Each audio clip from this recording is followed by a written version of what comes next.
நிச்சயமாக எல்லா புகழும் ஏக இறைவனாகிய அல்லாஹ் ஒருவனுக்கு, அவனது சாந்தியும் சமாதானமும் அவனது இறுதி திரு தூதரான முகமது நபிகள் நாயகம் அவர்கள் மீது சாந்தியும் சமாதானமும் உண்டாகட்டும்.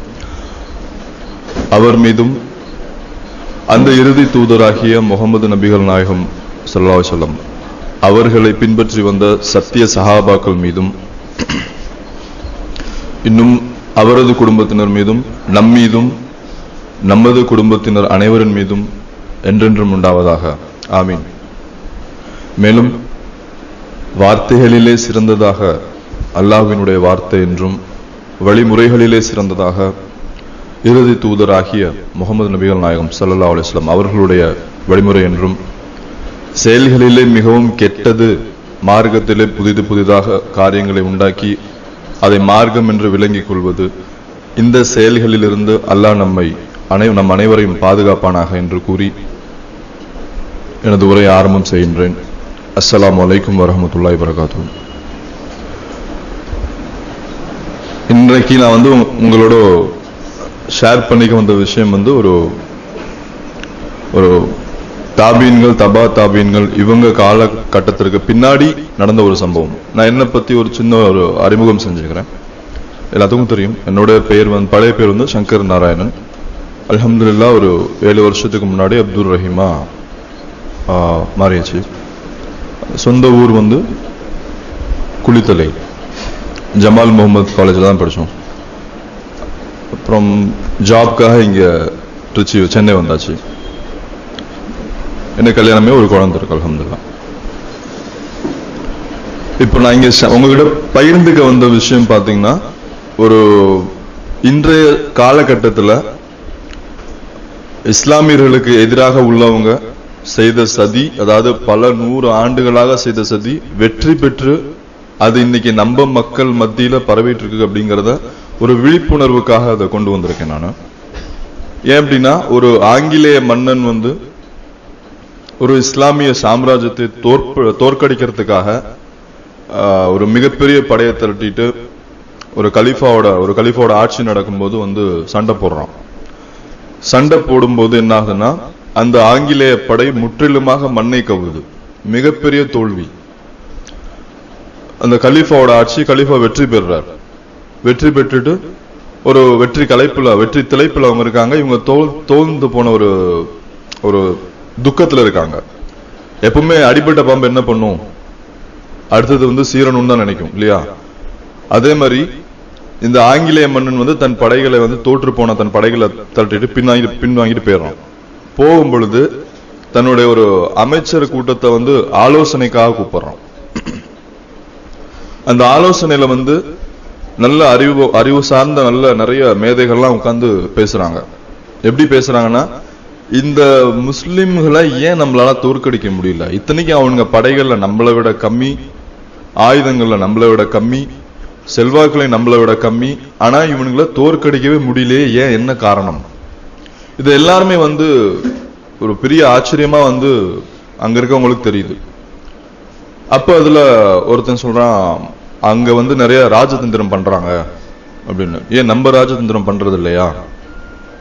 இல்ல அவங்க கிட்ட நல்லா வீரமான ஆட்கள் இருக்காங்க, நம்ம கிட்ட வீரமான ஆட்கள் இல்லையா? சோ இப்படியே கம்பேர் பண்ணி பார்க்கும்போது இவங்க ரொம்ப அவங்களால அது ஜீரணிக்கவே முடியல. மேற்கொண்டு என்ன காரணம்னு தேடி தேடி தேடி தேடி அவங்களுக்கு கடைசியா ஒரு காரணம் கிடைச்சிருச்சு. அது என்ன காரணம் அப்படின்னா, இந்த இஸ்லாமியர்கள்லாம் என்ன அப்படின்னா, இவங்களுடைய வாழ்க்கை எப்படி இருக்கு அப்படின்னா குரானாக இருக்கு. எப்படி திருக்குரான்ல ஒரு இஸ்லாமியன் எப்படி வாழணும்னு சொல்லப்பட்டிருக்கோ அது மாதிரி வாழ்றாங்க. இப்படி குரானும் இவங்களும் இப்படி ஒன்றி இருக்கும்போது இவங்களை நம்மளால ஒண்ணுமே செய்ய முடியாது. ஏன்னா கடைசியா ஒரு மனிதனை எதை கொண்டு பயன்படுத்த முடியும் அப்படின்னா, மரணம் அப்படிங்கிற ஒரு விஷயத்தை கொண்டு பயன்படுத்தலாம் இல்லையா? இன்னைக்கு நம்ம கிட்டே ஒருத்தன் சண்டை போடுறான், நம்ம ரொம்ப ரொம்ப தாக்கமா ஒரு வீரத்தீரத்தோட போராடி அவன் முன்னாடி ஜெயிக்க நிக்கிறோம். கடைசி கட்டமா ஒரு மனிதன் எங்க பயப்படுவான்னா மரணம்ன்ற ஒரு சம்பவத்துல பயப்படுவான். அப்படி இவன்கள்ட்ட போய் மரணத்தை கொண்டு போய் காமிச்சாலும் இவன் என்ன செய்யறான், நீ என்ன தாராளமா கொல்லுன்றான்.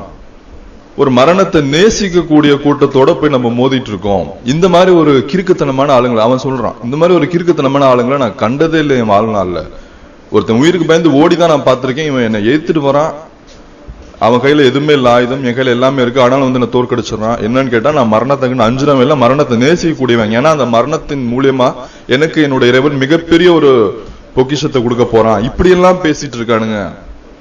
சோ ஒரு முட்டாள்தனமா பேசிட்டு இருக்காங்க. இவங்கள்ட்ட எப்படி நம்ம வந்து ஜெயிக்க போறோம்னே தெரியலன்னு சொல்லி அந்த ஆங்கிலேய மன்னன் தன் சட்டசபையோட பேசிட்டு இருக்கும்போது கண்டுபிடிக்கிறாங்க குரான் தான் இவங்களோட வாழ்க்கையா இருக்கு அப்படின்னு. அப்போ இவங்களை என்ன முன்னாடி அடிச்சு பிரயோஜனம் இல்லை, இனி அடுத்தது இவங்களை எப்படி பின்னாடி அடிக்கணுங்கிறத நம்ம முயற்சி செய்யணும்னு சொல்லி இனி முஸ்லிமாக இருக்கக்கூடிய ஒவ்வொருத்தனும் பெயரளவுல முஸ்லிமா இருக்கணும், அவனுடைய செயலளவில் அவன் முஸ்லிமா இருக்கக்கூடாதுன்ற மாதிரி அங்க ஒரு முடிவு எடுக்கப்படுது. அதுக்கு தக்கன என்ன செய்யறாங்க அப்படின்னா ஒரு 2-3 பேர்த்த வந்து இங்க இருந்து ஒரு வேவு பார்க்கறதுக்காகவும் அங்க ஒரு குழப்பங்கள் பண்றதுக்காகவும் இன்னும் யூதர்களை வந்து தன்னோட கையில போட்டுக்கிட்டு இவங்களையும் குழப்பம் பண்ணும். அதாவது முஸ்லிம்கள் தெளிவா இருக்காங்க, அவங்களை வந்து தெளிவு பெற வைக்க கூடாது, அவங்களுக்குள்ள பிரிவினை கொண்டு வரணும், அவங்களுக்குள்ள இப்ப வட்டி வாங்கக்கூடாதுங்கிறது குரான் சொல்லுது. ஆனா அவன் வட்டி வாங்கணும். ஆனாலும் அவன் பேர் வந்து ஒரு அப்துல் காதராகவோ ஒரு முகமதாகவோ ஒரு அப்துல் ரஹ்மானாகவோ தான் இருக்கணும்.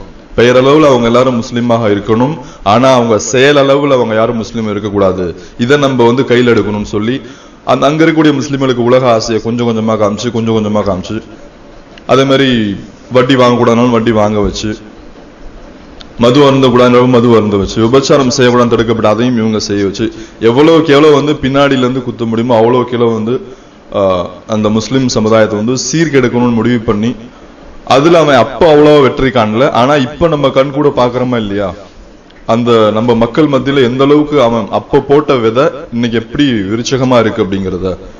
உண்மையில ஒரு சின்ன உதாரணம் பாருங்க. இஸ்ரேல்ன்ற ஒரு நாடு நம்ம கண்ணுக்கே தெரியாத அளவுக்கு ஒரு வரைபடத்துல ஒரு புள்ளியா இருந்தது, அது கூட இல்ல. அப்போ நாளடைவில் என்ன ஆகுது அப்படின்னா இஸ்ரேல் இன்னைக்கு பெரிய நாடா இருக்கு. எப்படி இருக்கு? பொதுவாகவே இந்த பாலஸ்தீனியர்களோட வந்து தொழில் என்ன அப்படின்னா விவசாயம் செய்யறது, விவசாயம் செஞ்சு பிழைக்கிறதா இவங்க தொழில். ஹிட்லர் வந்து யூதர்களை கண்ணா பெண்ணு கொண்டு சாச்சான். அப்ப அங்கங்க செதறி போய் ஓடி ஒளிஞ்சு ஒரு பாலஸ்தீனுக்குள்ள நுழைஞ்சவனுங்க தான் வந்து இந்த யூதர்கள். அப்படி நுழைஞ்சு ஒரு இடத்துல டென்ட் போட்டு வாழ்ந்தவனு தான் இவனுங்க. அப்படி வாழ்ந்த இவங்களோட குலத்தொழில் என்னன்னா வட்டி கூடுறது. இதுதான் அவங்களோட குலத்தொழில். இந்த குலத்தொழில ஆரம்பிச்சாங்க. அங்க இருக்க பாலஸ்தீனியர்களுக்கு ஆசை காமிச்சாங்க, நாங்க தான் பணம் தொடர்ந்து நீங்க நல்லா விவசாயம் செய்யுங்க. இப்ப இங்க இருக்கிற இந்தியாவில் இருக்க நிறைய முஸ்லிம்கள் சொல்ற வார்த்தை இருக்கு இல்லையா, வட்டி வாங்காம இங்க என்னப்பா நடக்குது, வட்டி கொடுக்க முடியாம இங்க என்ன நடக்கும் சொல்லு. இன்னைக்கு யார் நமக்கு பைசா தருவா? நமக்கு ஒரு வேலை செய்யணும்னாலும் ஒரு கடை ஆரம்பிக்கணும்னாலும் ஒரு வீடு கட்டணும்னாலும் பிள்ளைகளை படிக்க வைக்கணும்னாலும் வட்டி இல்லாம இன்னைக்கு என்ன இருக்கு? அதெல்லாம் எல்லாம் மன்னிச்சுதான் ஆகணும். இல்ல அவன் மன்னிச்சிருவான். தனக்கு தானே ஒரு ஜஸ்டிபிகேஷன் கொடுத்துட்டு போறாங்க. இதே ஜஸ்டிபிகேஷன் தான் பாலஸ்தீன மக்களும் கொடுத்தாங்க. எப்படி கொடுத்தாங்கன்னா வட்டி இன்னைக்கு நமக்குள்ள யாருக்கிட்டமே பைசா இல்ல, சரி அவன் கொடுக்குறான் வாங்கிக்குவோம், எல்லாம் மன்னிக்கணும், எல்லாம் மன்னிப்பான். இப்படி திங்கிங்ல தான் வந்து கொஞ்சம் கொஞ்சமா வட்டி வாங்கி அவங்க தான் தொழிலை புதுப்பிக்கிறாங்க. கடைசியில் அந்த வட்டி குட்டி போட்டு அந்த குட்டி இன்னும் குட்டி போட்டு வட்டிக்கு மேல வட்டி வாங்கி திருப்பி கொடுக்க முடியாத நிலைமை வந்து தான் நிலத்தையே அவன்கிட்ட தாரவாத்து கொடுக்குற அளவுக்கு ஒரு பாலஸ்தீனர்கள் வந்து இன்னைக்கு பாலஸ்தீனர்கள் எப்படி அடிபட்டு சாகுறாங்கன்னு கண்ணு முன்னாடி தெரியும் இல்லையா. ஒரு காலத்துல இஸ்லாமியர்கள் அப்படின்னா பயம். ரசூலுல்லாஹி ஸல்லல்லாஹு அலைஹி வஸல்லம் ஒரு சம்பவமே இருக்கு. ரசூலுல்லாஹ் சொல்லியிருக்காங்க, ரசூலுல்லாஹ் ஒரு இடத்துக்கு போறாரு அப்படின்னா எய்தாப்ல ஒரு எதிரி எவ்வளவு பெரிய ஆளா இருந்தாலும் அவன் உள்ளத்துல ஒரு பயம் வந்துடும். அது அல்லாஹ் போடுறான். அது ரசூலுல்லாஹ் அறிவிச்சு கொடுத்த ஒரு விஷயம். இதே மாதிரிதான் அபு ஜஹல் வந்து அந்த நாட்டுக்கு வந்து ஒரு வாணிபம் செய்யக்கூடிய ஒரு இளைஞர் வராரு. அவர்கிட்ட வந்து அடிதடியா பொருட்கள் எல்லாம் புடுங்கி அபு ஜஹல் வச்சுக்கிறான். அந்த இளைஞர் ரொம்ப வருத்தப்பட்டு காபா பள்ளியில உட்கார்ந்து ரொம்ப வருத்தமா அழுதுட்டு இருக்காரு. அப்போ ரசூலுல்லாஹி ஸல்லல்லாஹு அலைஹி வஸல்லம் வந்து ஏன் இப்படி அழுகுறீன்னு கேட்கும்போது இந்த மாதிரி சம்பவத்தை சொல்றாரு. அடுத்தவங்களோட துயர் துடைக்கணும்னு நினைக்கிறவர்களே நம்மளுடைய நபிகள் நாயகம், நம்மளுடைய இறை தூதர். உடனே அவர் என்ன செஞ்சாரு, நேரா அபுஜஹல் வீட்டை நோக்கி போறாரு. போறப்ப அவனோட எடுபடி நிக்கிறான். என்னன்னு கேட்கும்போது நான் அபுஜஹலை பார்க்கணுன்றப்போ அவர் தூங்கிட்டு இருக்காரு, இப்பெல்லாம் பார்க்க முடியாது. அவன் சும்மாவே டென்ஷனா அலையிற ஆளு. இதுல தூங்கிட்டு இருக்கணும் எழுப்ப முடியுமா? நீ கூப்பிடு, நான் வந்திருக்கேன், நீ அவர்கிட்ட சொல்லு. அவனும் போய் எழுப்புறான். என்னன்றப்ப இது மாதிரி முகமது எங்க எங்க அப்படியே பயந்து பெந்துச்சுறான். என்ன என்ன என்ன அப்படின்னு கேட்கும்போது நீ இந்த மாதிரி யாரோ ஒருத்தருடைய பொருளை அநியாயமா அபகரிச்சு வச்சிருக்க, முதல்ல அவர்கிட்ட கொடு. கொடுத்துறேன் எடுத்த உடனே டக்குன்னு கொடுத்துறாரு. இந்த ஒரு சம்பவம் எதுக்கு பதியப்பட்டிருக்குன்னா நம்மளுடைய இறுதி இறை தூதர் அவரை பத்தி அவர் ஒரு இடத்துக்கு போறாரு அப்படின்னாவே அவருடைய எதிரிகள் உள்ளத்துல பயத்தை வந்து ஆழமாக அல்லாஹ் போட்டுறான். சோ இப்படி சிச்சுவேஷன் இருந்தது. இஸ்லாமியர்கள் வெற்றிக்கு மேல வெற்றி குவிச்சாங்க, வெற்றிக்கு மேல வெற்றி, அவர்களை தொடர்றதுக்கு பயந்தாங்க. ஆனா இன்னைக்கு எல்லா பக்கமும் சைனால கூட இப்போ ரீசெண்டா ஏதோ ஒரு கும்பலா ஒரு இஸ்லாமிய சமுதாயத்தை வந்து சித்திரவதைப்படுத்தி சாவடிச்சுக்காங்கன்னு ஒரு மெசேஜ் ரீசெண்ட். பாலஸ்தீன்ல, காஷ்மீர்ல எங்க நடக்கல இஸ்லாமியர்களுக்கு கொடுமை? ஏன் இந்த கொடுமைகளை வந்து நம்ம சகிச்சு தாங்கிட்டு இருக்கிறோம்? எதுக்கா இப்படி எல்லாம் நடக்குது? அன்னைக்கு ஒரு ஜும்மா குத்பால மழையே இல்லைன்னு சொல்லி ரசூல்லாட்ட வந்து துவா செய்ய சொன்னாங்க. அவர் கையை ஏந்தினதுதான் போது, அந்த கையை இறக்க கூட இல்லை. அல்லாஹ் அந்த மழையை அப்படி இறக்குறான். அடுத்த ஜும்மா வரைக்கும் பேஞ்சுக்கிட்டே இருக்கு. மறுபடியும் அந்த கூட்டம் வந்து சொல்லுது, யார் ரசூல்லா இந்த மழை எங்களுக்கு போதும், இதனால வந்து இன்னும் வெள்ளம் வந்துட போதுன்றப்போ ரசூல்லா ஒரு அழகான ஒரு துவாவை சொல்லி கொடுத்து அல்லாஹ்ட்ட துவா செய்யறாங்க. எப்படி செய்யறாங்க? இந்த மழை எங்களுக்கு போதுமானதாக இருக்கு யா அல்லாஹ், மேற்கொண்டு இந்த மழையை வந்து தேவையுடைய மக்களுக்கு இந்த உலகத்துல நீ அனுப்பு, இந்த மேகத்தை வந்து நீ அனுப்புன்னு சொல்லி அல்லாஹ் ரசூல்லா வந்து துவா செய்யறாங்க. சோ இப்படி ஒரு நம்ம கையை ஏந்தின மாத்திரத்துல அல்லாஹ் கொடுத்துட்டு இருக்கான். இன்னைக்கு நம்ம ஏந்தி ஏந்தி பாக்குறோம். ஏன் இன்னைக்கு நமக்கெல்லாம் இவ்வளோ கொடுமை? ஏன் இன்னைக்கு இஸ்லாமியர்கள் வந்து இவ்வளோ கஷ்டப்படணும்? எங்க பார்த்தாலும் நீங்க வீடியோஸ் இப்போ ஃபேஸ்புக் எடுத்தீங்கன்னாவே பார்க்கவே முடியல. ஏதோ துப்பாக்கியில வச்சு சொல்றாங்க, அவங்க மூஞ்சி கண்ணு காய் எங்க என்னென்னவோ அடிப்படுது. அது நின்றுட்டு இன்னொரு ஒரு முஸ்லிம் பார்த்துட்டு இருக்காங்க, அவங்களால தடுக்க முடியல, உள்ளத்தால் அழுகுறாங்க. அவங்க போனாலும் அவங்களுக்கு ஒருத்தர் அடி விழுவும். இப்போ ரீசெண்டா வந்து இன்னொரு கிளிப், ஒரு முதிய ஒரு தரத்தரன்னு சட்டையே இல்லை, வெறும் பேண்ட் மட்டும் தான், கழுத்துல வந்து ஒரு துணியை பிடிச்சி நல்ல கல்லு முள்ளா இருக்கு, அது மேல வச்சு தரத்தரன்னு இழுத்துட்டு போறோம். அவரு வழியால துடிக்கிறார். அவரோட வயசு இருக்கும் கிட்டத்தட்ட 55-60 இருக்கும். அவர் என்ன பண்ணிருப்பார்? ரொம்ப சந்தோஷமா சிரிக்கிறாங்க ஒரு 3 மிலிட்டரி மேன்ஸ். இப்படி தரத்தரன்னு இழுத்துட்டு போனா திருப்பி அது பக்கத்துல இருந்து ஒரு ஆள் பார்த்துட்டு இருக்க, தடுக்க முடியல. எப்படி கீழ்மட்டமா நம்மள வந்து இன்னைக்கு நடத்திட்டு இருக்கான். ஏன் இந்த அளவுக்கு நடக்குது அப்படின்னா, அன்னைக்கு அவன் போட்ட பிளான் எப்படி, இஸ்லாமியர்கள் பெயரளவுல மட்டும்தான் முஸ்லிமா இருக்கணும், செயலளவுல அவங்க இருக்கக்கூடாது அப்படின்னு பிளான் போட்ட அந்த ஒரு விஷயம் இன்னைக்கு ரொம்ப பெரிய லெவலுக்கு வளர்ந்து நின்று இன்னைக்கு நம்ம வட்டி வாங்குறவங்களும் இருக்காங்க முஸ்லிம்கள் மத்தியில், விபச்சாரம் பண்றவங்களும் இருக்காங்க, ட்ரிங்க்ஸ் அடிக்கிறவங்களும் இருக்காங்க. இப்படிலாம் இருக்கும்போது அல்லாஹ்வோட உதவி எப்படி வரும்? பாலஸ்தீன மக்களுக்கு அடிக்கு மேல அடி விழுகுது, எப்படி வரும்? வட்டி வந்துச்சுன்னா அல்லாஹ் அங்க எப்படி இருப்பான்? நான் ஏற்கனவே சொன்ன மாதிரிதான், ஒரு பிளைட் வந்து ஒரு தரையில இறங்கணும்னா கூட அந்த தரை ரொம்ப கிளீனா இருக்கணும், அவ்வளவு சுத்தமா இருக்கணும், 4 பக்கம் லைட் இருக்கணும், எதுவும் வரக்கூடாது, இப்படி சுத்தம் பண்ணி வைக்கிறோம் அந்த ஒரு பிளைட் கேவலம் இறங்கணும்னாவே. அப்ப அல்லாஹ்வோட ரஹமத்தும் அல்லாஹ்வோட அருளும் அவ்வளவு கேவலமானதா போச்சா? நம்ம கையேந்தி துவா செய்யறோம், நமக்கு ஒரு விஷயம் நடக்கணும் அப்படின்னா நம்ம எந்த அளவுக்கு நம்ம அல்லாஹ் கொடுத்த கட்டளைகளை ஏற்று நடக்கிற மக்களா நம்ம இருந்திருக்கணும். இன்னைக்கு அது இல்லை. இன்னைக்கு அதனால நம்மளாம் வாங்கிட்டு இருக்கோம். அல்ஹம்துலில்லாஹ் இந்த தமிழ்நாடு ஓரளவுக்கு இருக்கு. ஏன் இருக்கு அப்படின்னா, இங்கேயும் அல்ஹம்துலில்லாஹ் வட்டி வாங்க மாட்டேன், மது அருந்த மாட்டோம், விபச்சாரம் செய்ய மாட்டோம், அல்லாஹ் என்ன சொன்னானோ அதான் செய்வோம் வாழக்கூடிய ஒரு சில மக்கள் இங்க இருக்கிறதுனால மட்டும்தான் நம்ம எல்லாருமே தப்பிச்சுக்கிட்டு இருக்கோம்னு சொல்ல முடியும். அதான் உண்மையும் கூட. ஏன்னா கொஞ்சம் நீங்க வடக்க போய் பாருங்களேன், எவ்வளவு கொடுமை நடக்குது. இப்போ எவ்வளவு ஒரு முஸ்லிம்கள் மேலும் தலித்துகள் மேலும் எவ்வளவு ஒரு அநியாயம் செய்யப்படுது. இதுக்கெல்லாம் ஒரே காரணம், அல்லாஹ் தவிர்ந்து வாழ சொன்னதுல அந்த மக்கள் தவிர்ந்து வாழல. அல்லாஹ் வந்து அனுமதிச்சு வாழ சொன்ன விஷயத்துல அவங்க அதை ஆகமானதை ஆக்கிக்கல.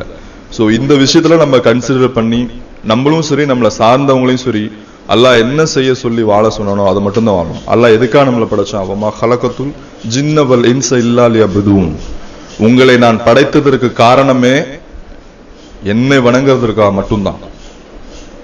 ரசூலா காட்டி தந்த வழிமுறை என்ன? மிகப்பெரிய ஒரு பொக்கிஷத்தை நம்மள விட்டுட்டு போயிருக்காங்க, தாவா செய்யணுங்கிற அந்த ஒரு அதாவது ஒரு இறை அழைப்பு பணி செய்யணும். இஸ்லாமியர்கள் அல்லாத மக்களுக்கு இஸ்லாத்தை நம்ம கொண்டு போய் சொல்லணும். சொல்றது மட்டும்தான் வந்து நம்மளோட வேலை. ஒரு பழமொழி கூட கேள்விப்பட்டிருக்கேன், காது வரை எத்துறது தான் வந்து நம்ம வேலை, கல்புல எத்துறது வந்து அல்லாஹ்வோட வேலை. அந்த காது வரை எத்துற வேலையை கூட இன்னைக்கு நம்ம செயலன்னு தான் நான் சொல்ல முடியும்.